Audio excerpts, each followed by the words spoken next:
Possibile che non si riesce a realizzare una targa degna di nota, utile al luogo e capace di stimolare l'attenzione dei passanti e dei turisti e non solo l'umorismo.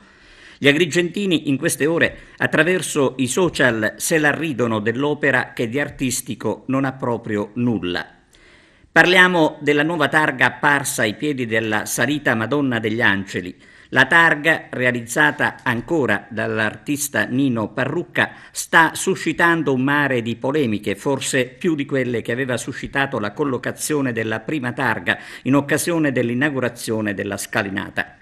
Diciamo che si sta facendo di tutto, insomma, per continuare a mortificare i cittadini di Agrigento. Di sicuro si sta offendendo il buonsenso, per cui, secondo l'opinione generale, è proprio tempo di mettere la parola fine su una vicenda così ridicola.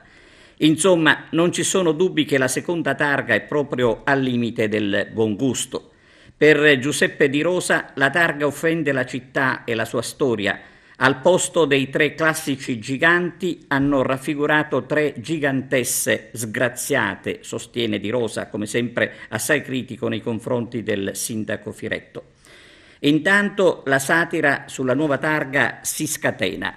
Risate a non finire perché l'opera non può che suscitare questo tipo di reazione.